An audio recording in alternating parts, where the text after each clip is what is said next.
Hello and welcome to Creative Momentum with Meg. I am back home. If you are following along, I've been away for a couple of months. It's nice to be home and back with my bookshelves and all of the things. Today's guest on the podcast is Melissa Sharman. I chatted with her while I was still in Germany, actually. She is a Gold Coast writer. She works in domestic and family violence, and she was the founder of Egg Donation Australia. Her debut novel memoir, called The Beauty of Broken Things was published by Hawkeye Publishing in May this year. And it's an unflinching, hopeful, and at times funny account of leaving a violent marriage and building something extraordinary from a wreck. She writes around a full-time job at night and on the weekend in reading sprints, and she came to this memoir the long way, having restarted it more than once until she found the right version she was brave enough to write. I hope you enjoy this conversation where we talk about, what happened when she stopped writing for anyone else and just for herself, and how reading in your genre is the best craft resource that you can have, and so much more. I will see you on the other side. Hello, Melissa. Welcome to Creative Momentum with Meg. Can you begin by just introducing yourself to the listeners with what your creative work is and who you are? Hi, yes. My name is Melissa Sharman. I'm a writer and have just released The Beauty of Broken Things through Hawkeye Publishing just a few weeks ago, so it's fairly new to me.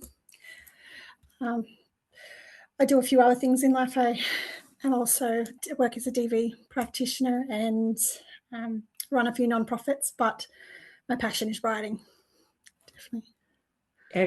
Excellent. Do you, before we started recording, you did mention that you were working full-time. Do you have a routine for your creative work? I do. I sort of have to really carve out the time since, there is a 9 to 5 there. And as much as I'd love to drop everything and become a writer full time, it's just, you've got to make it work. And I feel like a lot of the time what I do for work and life is inspiration for writing as well. So that works. I suppose what I usually do is at nights, I'll often just spend an hour or two, lock myself away in the office and write.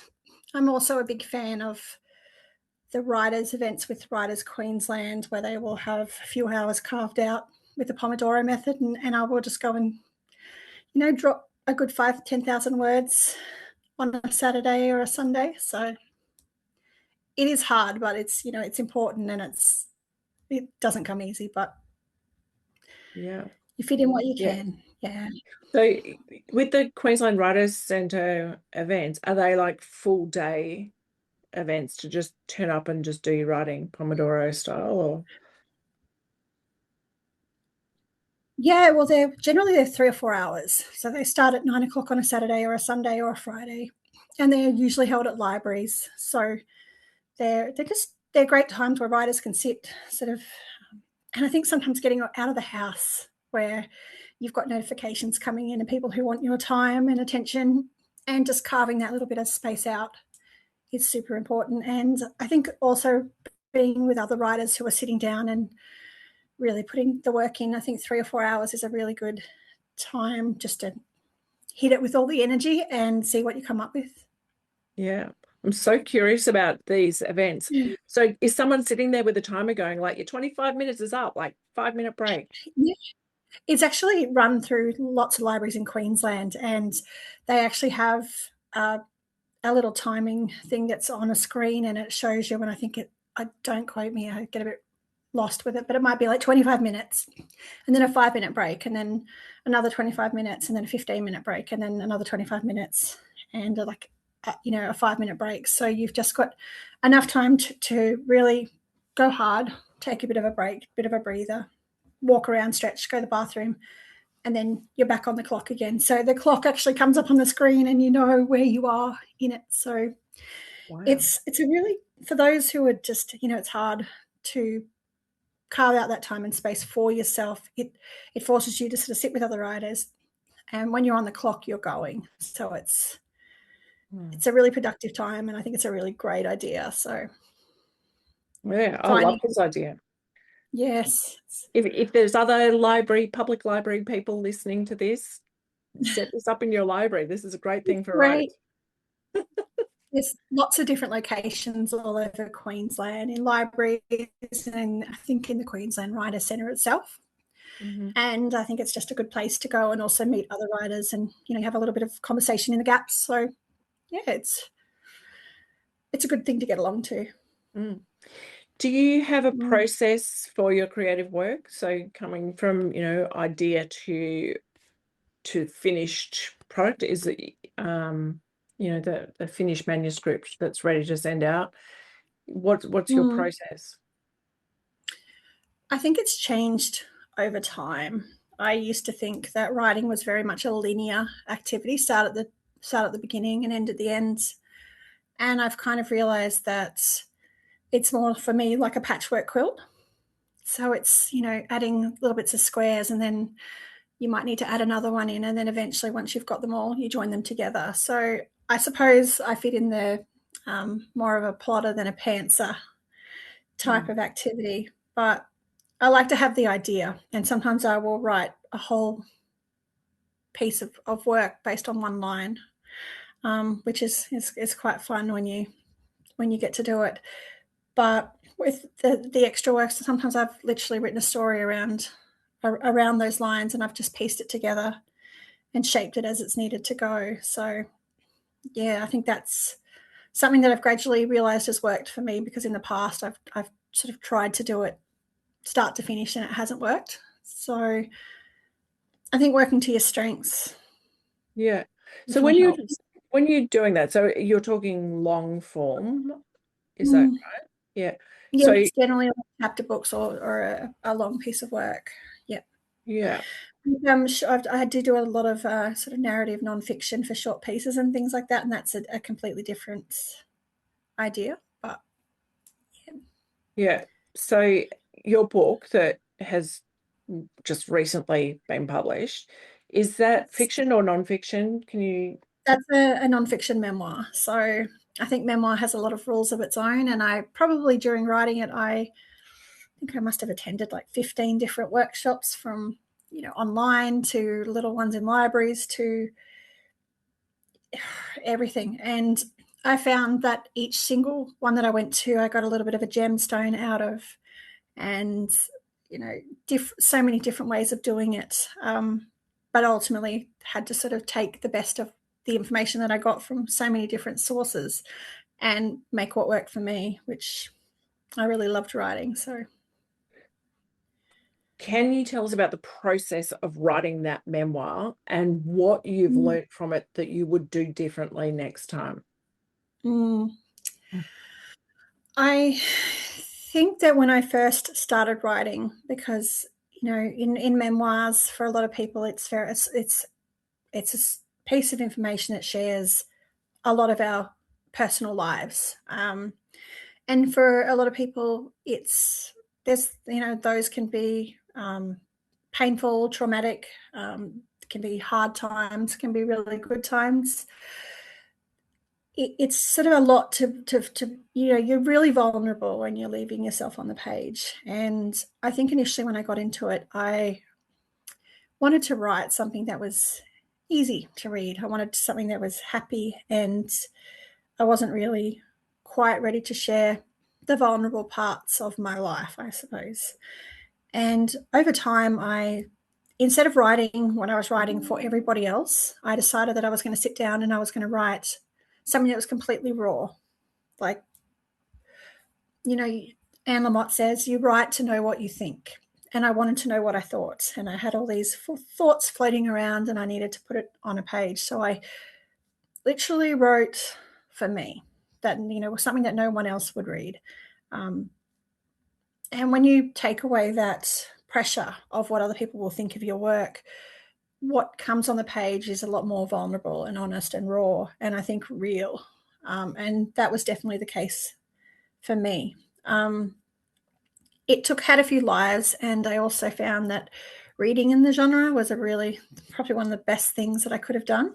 If you saw my bookshelves, they're wild. I've read hundreds and hundreds of memoirs, and observed how other writers do things and do them well, and taken that experience and how to do that into putting it together. I think that particularly in a memoir, there is like a few basic ways to sort of get through, and the structures, and that's one thing. But I realized that with memoir, it's not about having a good story. And I think that's what I was worried about, that I'd have a good story, but I wouldn't have the skill or the voice to be able to write it. And I think when you sit and you write for yourself, you write for what you really want to say, that's when what a memoir is all about. Because there are plenty of people in life, unfortunately, that may go through divorces or sicknesses or health or death or hardships.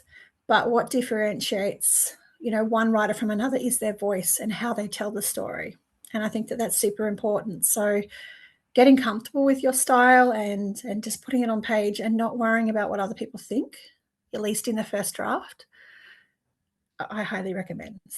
Are there any, what were the best resources for you in writing the memoir? I read a lot of, writing books, a lot of writers who wrote on memoir, a lot of story structures and things like that. But I honestly feel probably the best resources were reading in my genre, because I was able to see how other people had tackled problems that I had. So yeah, it's so interesting, because I do often say to writers the best thing that they can do is read. And I think that was Helen's advice as well, like read more. Helen Carter, in the first episode of this season, that she said read. And she was shocked how many writers were not reading, or wannabe writers were not reading.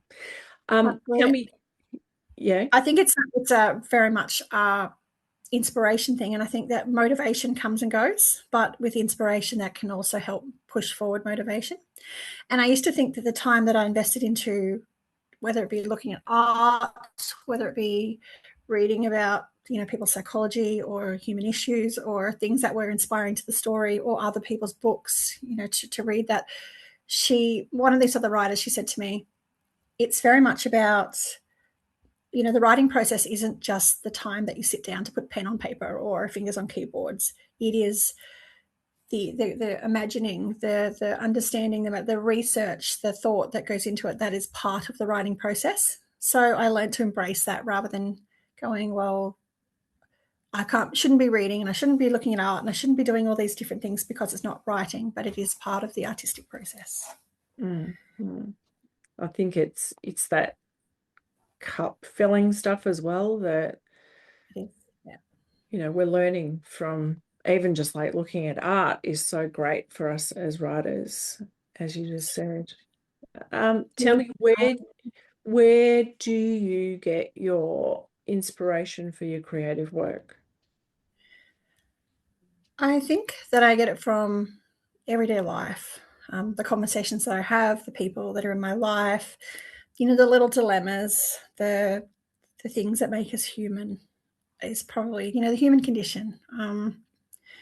It's I like all the intricacies, about all the things that make us tick. I think that that's probably always been something that's really, really interesting to me. Stopping to notice the details in landscapes and sounds, and just the world around me. So I think I'm really learned to pay attention and to notice things, and to look at things like a writer instead of just existing in the world. I think it depends on the project, but I'm very, very a big fan of storytelling. So I love inspiration of real life on the page, whether it be through fiction or through memoir. So are you writing fiction now, or? I am. I've got two on the go. I've got another nonfiction, 73,000 words later.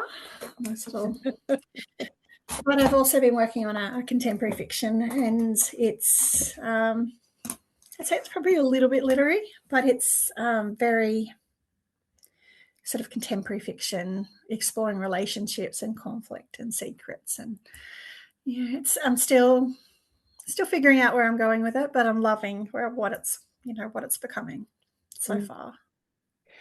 I'm going to ask a sideways question here, because I've had conversations with other writers who are trying to make that decision whether to fictionalize the memoir or write it as memoir.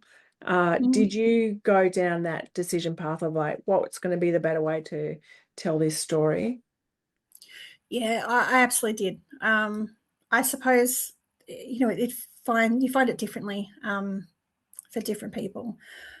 I guess for me, like, it was a bit of a risk, and I wanted it to be, my story, because I think that we draw as humans inspiration from people, things that we know are to be true.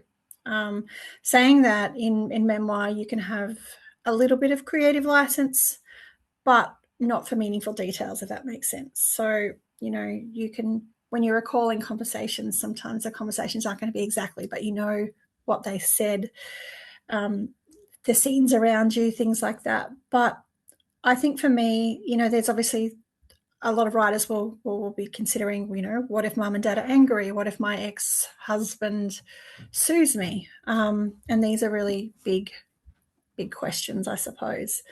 I wrote with mine, and I wrote a little bit of a disclaimer in the front, but I had to be careful with what I put in mine, because it had to sort of, link up with court records and police statements and hospital statements, and various documentation that was out there, that I could be really sure that I was safe with it. And I had to speak to a lawyer and make sure that I was covered. And I also fell really very much into, and I think this is really important, on when people learn to show, not tell, and understand that we own everything that happened to us. It's not their story, it's our story, and we may see it differently to them, but that's okay. And I think that there is, some protection and a difference, I think, in how you tell the story when you're talking about how you felt about an experience and how it occurred to you, and what happened, rather than telling people this is what happened. And I think a lot of it, there is some beauty in being able to, people can figure out, and the readers can make up for themselves their mind on what they think of a character or a person. Mm. So, I mean, look, I think it depends on the circumstances, definitely. I think there are also different ways that writers can still write a memoir, but they can disguise a character. A few of my characters I may refer to by a physical feature, or just an occupation, or and you can still write details about who they are, and the essence of them, without declaring who they are. Other characters in my book, I change the names of, just for for privacy and other reasons, or just for confidentiality. So that was really helpful, because that there is some complex stories in here. So yeah, all the trigger warnings. Yeah, yeah. Tell me, if you were to be chatting with someone who is, wanting to know kind of their way into creative work, whether it's writing memoir, writing fiction, what wisdom would you want to share with them? That's a good one. I guess I would probably say, sometimes just to get started. I think that a lot of people are occupied with writing perfection, or painting perfection, or creating perfection. And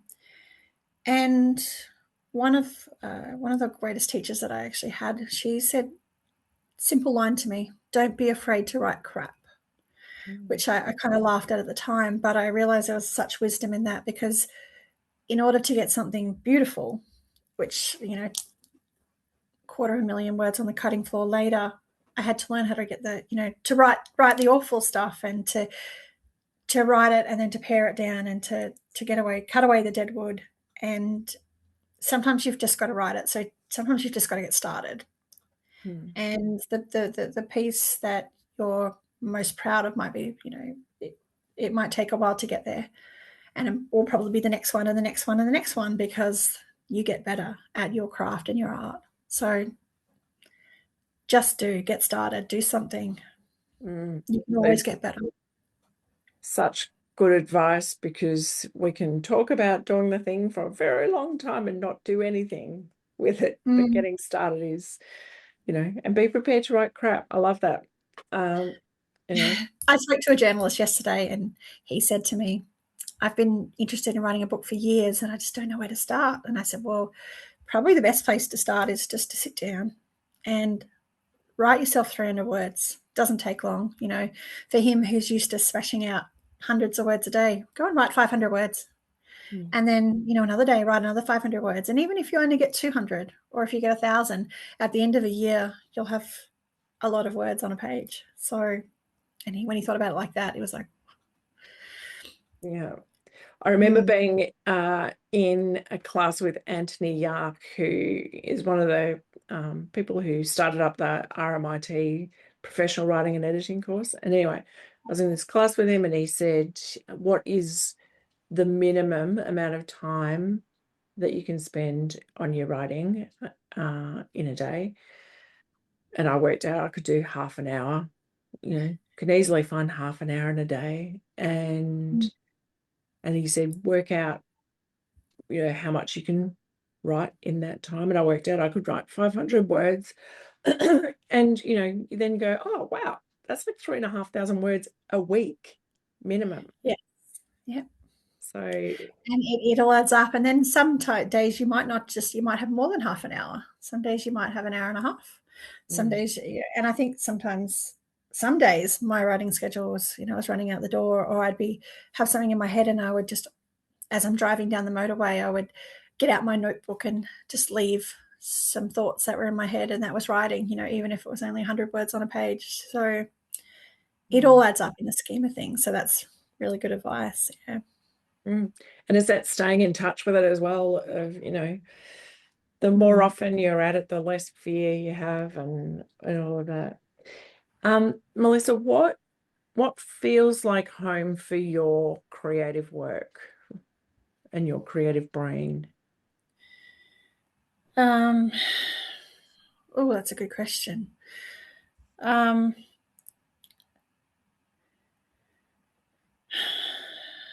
you mean in as like a setting, or just in the way of writing, or just anything? Yeah. Anything. What feels like home? I feel probably there are definitely certain, when I'm writing, I might put on music that's something that's really, there's just certain songs or certain sounds or certain ways that just really draw you into a really comfortable place, a creative place. I'm a big believer in music. I love having beautiful things around me. So I love having, an office with a place that just feels comfortable to write in, I suppose. I've got a really sort of stable, good family, good people around me. I really appreciate art and nature. Nature's always been a beautiful part of feeling like home as well. And I think having all that, those familiar things, those, the sources of things in your life that bring you alive, really helps with creativity, and helps with authenticness as well about what you're writing. Yeah, I'm not sure if that answers your question. But well, it does, really. I mean, as you were saying that, I really got the feeling of that kind of safety of space as well, that which is what home should feel like for us. It should feel safe. Sometimes it's just little things. Like I'm a bit of when I'm writing, I love tea. It sounds strange, but it's just got so many memories of home and warmth and safety for me, that when I'll be writing, I'll have a cup of tea or a little teapot beside me. And it's just those little things, I think, that just just let you exhale and let the words come, I suppose. So I think that's different for everybody, but that's all part of the beauty of it. That's right. Absolutely. Everyone has their own thing. Tell me, do you always drink your tea when it's hot, or do you, like me, get to realize that you've got half a cup of cold tea? Well, look, always half a cup of tea, but you know what? I'm not. I don't mind a little bit of like iced tea these days. So a little bit of milky cold tea goes great both ways. So yeah, Absolutely. we get there. Thank you so much for sharing your time with us and your thoughts about creativity. I will have links to where people can find you in the show notes and find your book. Can you show us your book one more time? And maybe just give us a little bit of a quick thing on what it's about. This is essentially a memoir about all of the crazy ride, which is life. And essentially, it's got a few themes in it, but one of the big ones was leaving a marriage where everything seemed superficially great on the top, but was, violent and abusive, and the I guess the struggle to sort of, find the resilience and to sort of bury the shame and to move on. And it doesn't dwell in sad. It's very much focused on, hope and how, the sense of becoming, I guess, that sometimes the worst things in our life that can happen to us can be the best things that ever happen to us. So, yeah. The beauty of broken things. Thank you, Melissa Sharman. Thanks for joining us on the podcast. Thank you for having me. It's a lovely chat. I hope you enjoyed that conversation, and thanks, Melissa, for coming on and talking about these things and being open about what it takes to write a story like this one. I know many listeners are thinking about writing memoirs or are in the middle of writing memoirs, and I hope that there was something in this that you could take. You can find the links to Melissa's book, The Beauty of Broken Things, in the show notes, as well as how you can connect with her if you would like to. If this episode resonated with you at all, please do leave a review on Apple Podcasts, and thank you to those couple of people who have. It just honestly made me so delighted to hear how this podcast is helping. I do this just because I like to do it. No one gets paid. I don't get paid. It's all just out of, it's a voluntary thing. Which also reminds me, if you wanted to just pay for a coffee for me, that would, really fill my heart. There is a tip jar that is in the show notes if you would like to do that. And it also just shows your support. You can also show your support by sharing this episode, sharing the podcast with your friends, with other creative people who may be interested. As always, thank you to Yvonne Morton, lovely Yvonne, for the beautiful music that you have created for this show. I may, be asking you for a change soon, so watch this space. If you wanted to get in contact with me about coming onto the podcast, I'm really keen to hear from, writers, of course, but also really keen to hear from artists in all sorts of ways. So if you consider that you're doing something creative that may be interesting to other people, and would like to have a chat over Zoom, please do just click on that EOI link at the bottom of the show notes page, or just send me an email, meg@megdunley.com, and we can, start having a conversation about that. I've got some really exciting people lined up in the next month or so, and, there's something for everyone. I've even got a gardener lined up. Anyone who follows what I do knows how passionate I am about gardening. So I'm really excited for that one as well. Until next time, just Keep building your own creative momentum, and thank you for listening. You've been listening to Creative Momentum with Meg. I'm Meg Dunley, and I will see you next time. Thanks for listening.